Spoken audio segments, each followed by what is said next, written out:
My community recently has been asking for me to cover games that are coming out on Kickstarter or GameFound, or games that are going to be coming out on Kickstarter or GameFound. And I haven't really done it because I don't know. I didn't think I would ever really be that good at it, but the community keeps asking, and if you keep asking, you shall receive, I guess. So I'm gonna be kind of going through two games that are currently out, and then a bunch of previews for games that will be coming out soon. The pages that have kind of caught my eye. So this is just kind of my, you know, what I'm seeing out there right now. And we'll give this a try. We'll give this a try. Do me a huge favor though, before we go into the actual video, down below in the comments, there's a ton of different links to support this channel. If you want to figure out ways to support it, I'm sure there's a way down there. Either following my social media accounts mean a lot: Facebook, Twitter, Instagram, all those things really help out. Just hitting the follow button and interacting with the posts there. All that stuff helps out a ton. So I appreciate everyone that's done that. Let's go check out some Kickstarters and some GameFound pages. All right, so the first one is, and before we get into it, over there, actually I can't really show it there. Over there is the link to my Twitch page. Twitch is a great live streaming platform. It's a great live streaming community that we have. I definitely want to shout out because it's been a lot of fun recently. It's been really, really great to hang out with everyone. So if you want to join a great live streaming community, go over to that page and check it out. Appreciate that as well. So anyway, all right, so the first one we got to talk about is Brandon Sanderson. Now here's my dirty little secret. I'm not a big Brandon Sanderson fan. He's not someone I really enjoy that much. But here's the thing. His Cosmere as a whole, like the worlds that he builds for Mistborn and Stormlight, they're impressive. They're extremely impressive. I mean, they're crazy impressive. They really are. So it's something that's worth noting. If you're into tabletop RPGs, this might be worth looking into. Now, I will say it's really expensive to get into, but it has raised, what, $10 million? Yeah, $10 million as of recording this video, which is just insane. But there's so much that you can do. These worlds are obviously just amazing for what they are, but to get the e-reader versions, like $60, right? To get the actual books is what, 90, and I can't more books and dice and whatnot, it's $195, and then to be like the GM, whatever. We all care about the collector edition, right? That's what we're looking at here. For $400 basically is kind of insane. But I know a lot of people really like this stuff. They like the world building with this. They like the things he does. So I get it. So it's really, really definitely cool looking. If I was more into tabletop RPGs, honestly, it's probably one of those things I would like really look at. But it's unfortunately one of those things that we don't do. But I know a lot of people are really interested in it. It looks really, really cool. It looks interesting, I have to say. So if you have not seen this, this is by far probably one of the biggest Kickstarters in years.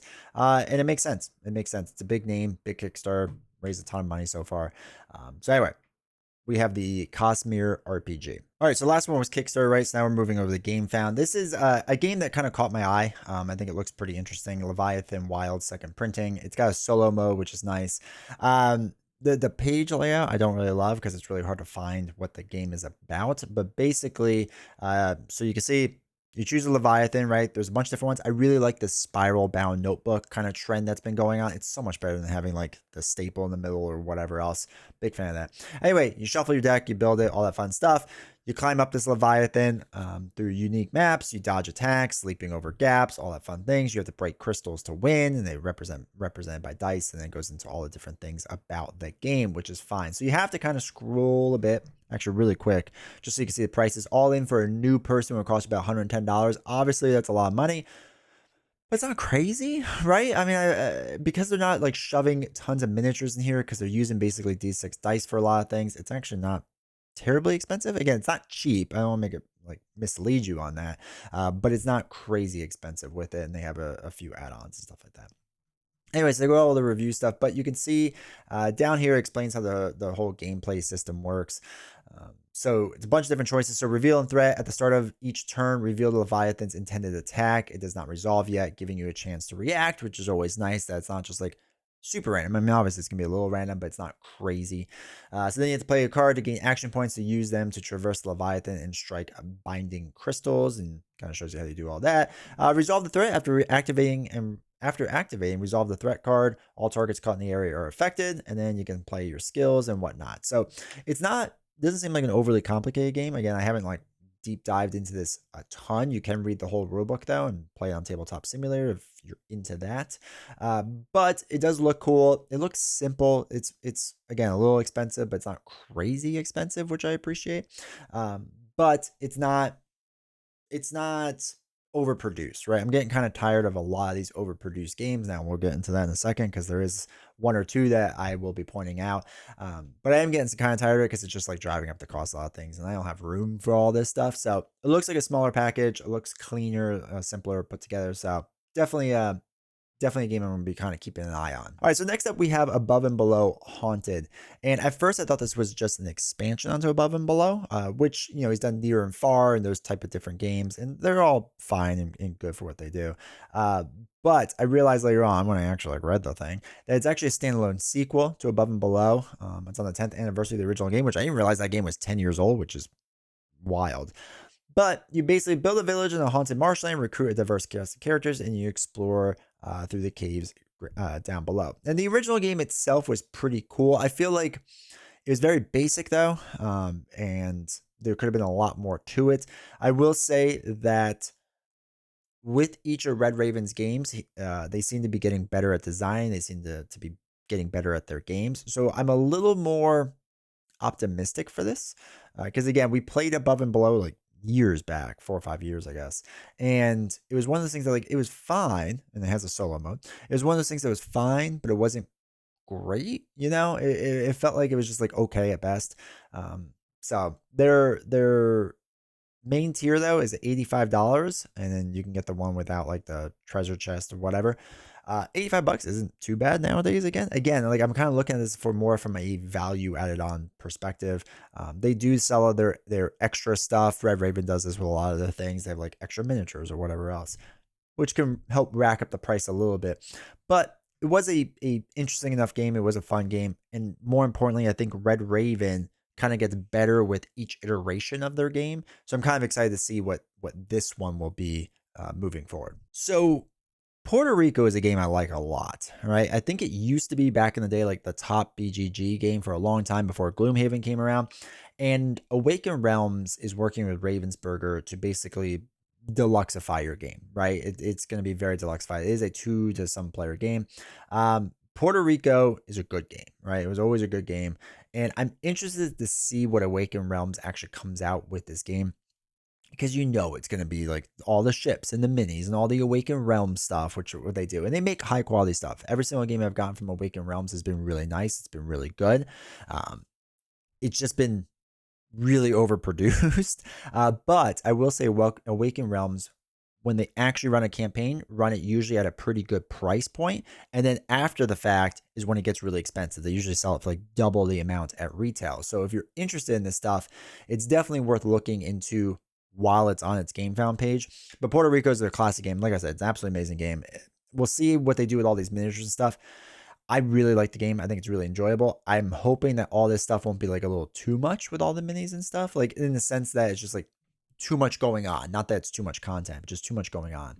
But I'm excited that they're putting in metal coins and stuff. So it's definitely interesting. We'll see.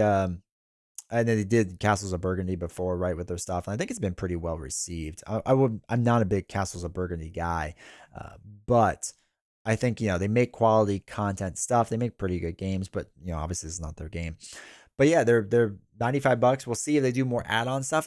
I feel like they always do add-on stuff, so it'd be weird if they didn't. But they're gonna have a stretch goal box, which I'm sure is gonna sell later on for a lot more money, and be kind of crazy. But anyway, I'm definitely gonna keep an eye on this because it's a little expensive, but it's an incredibly good game, right? Puerto Rico is an incredibly good game, so I'm excited to check that out when that gets launched. All right, here's another preview for Foxpaw, which is.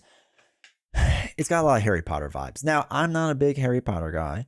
All right. My wife loves Harry Potter. I know my community loves Harry Potter. And so I needed to kind of call this out because it seems like Harry Potter. I mean, it just seems like what they're doing here. So it is a, 1 to 4 player game. If you sign up now, when is the thing? You get $5 off. There's still a campaign preview. But it does have a solo mode, which is interesting. A highly interactive, crunchy wizard placement game, Prisoner's Dilemma, resource management, all that fun stuff. instead of an owl, it's a fox that gives you an envelope, right? Like it's just, I mean, it's Harry Potter. But anyway, I just wanted to point this out because again, I know a lot of the community really loves Harry Potter. I like the artwork of this style. I really like that. I don't know enough about artwork to be like it's that type of artwork, but whatever this is, I enjoy it. I think it looks really good. I think it's cool looking.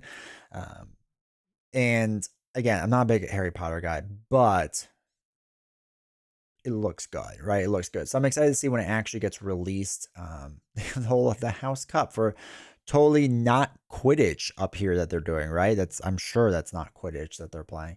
But yeah, so and they have this whole struggle at school. You can start cheating by bribing the professors, discover secret event infos, right? Use forbidden techniques, right? And then become a dark villain. Like if it's truly that dynamic and how it works, I think that could be pretty cool. So I'm interested in following it for that. But yeah, I mean, look, it looks, if you like Harry Potter and you want like a knockoff Harry Potter, it looks cool for what it is. It looks interesting. Again, this is my only worry with the solo mode stuff is that's unlocked in the expansion. So it wasn't probably made to play solo. It's something that's added on.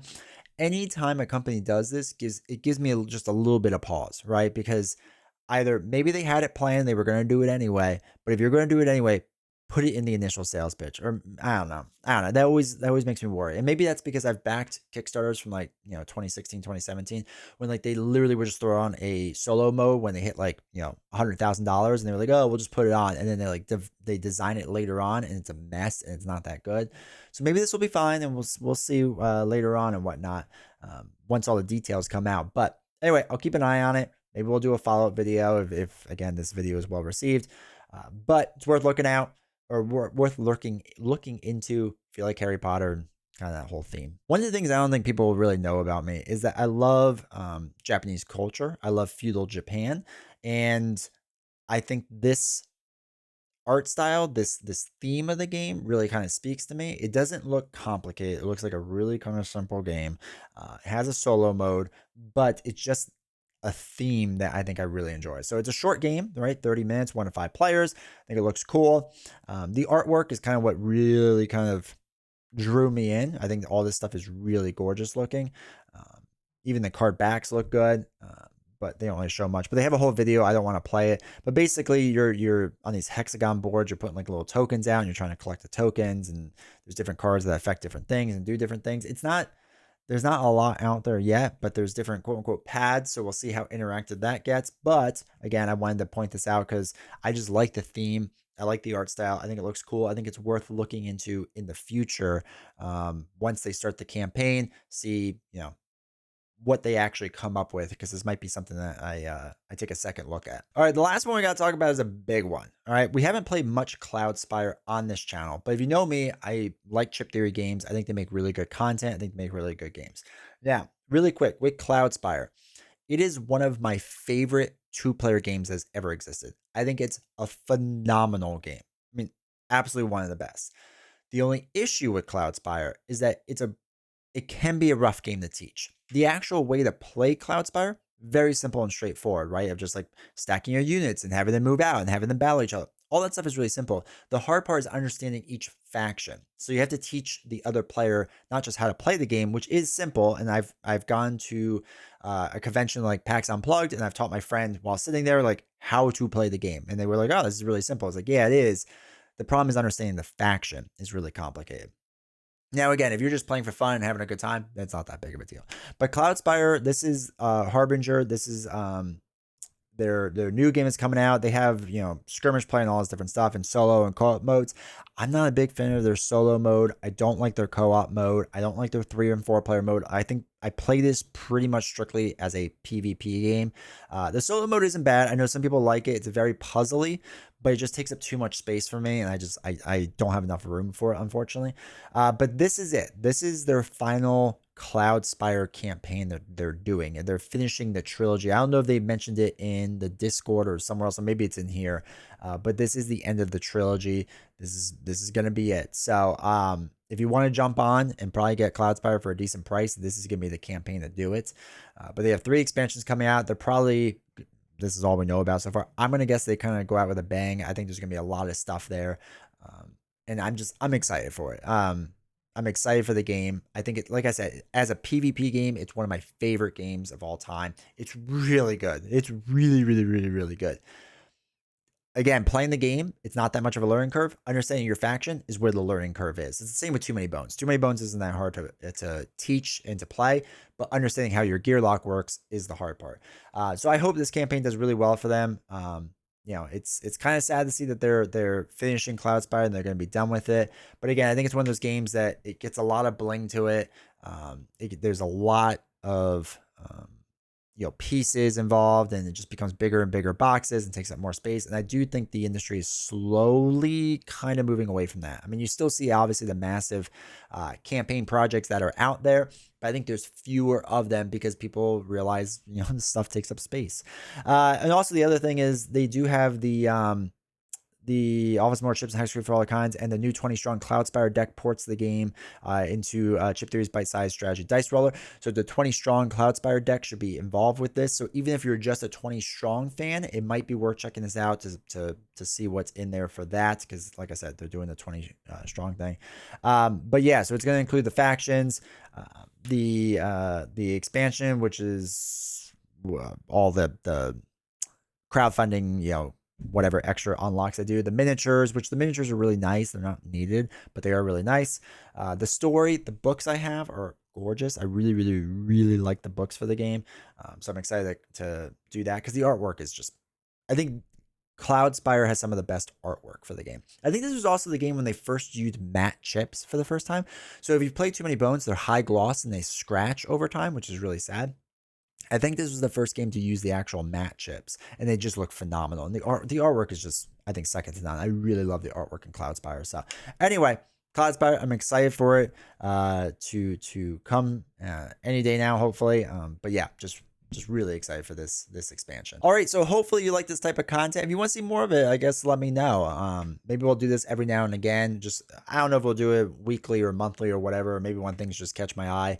But I do want to follow up on some of this stuff. Like I said, I think the Puerto Rico and Cloudspire thing, I'm interested in keeping an eye on. Same with the Way, seeing how that how those campaigns evolve and what they come out and what the actual price points are and all that fun stuff. So I'm excited to keep an eye on that, and maybe when they actually get announced, we'll do a video about that too. But if you like this content, do me a huge favor, make sure the like button, hit subscribe, leave a comment. Let me know if there's certain campaigns I should be on the lookout for. If there's certain things that are out there that look really good, let me know down in the comments. Thank you for all your support. I greatly appreciate it. Consider becoming a YouTube member. See you all next time.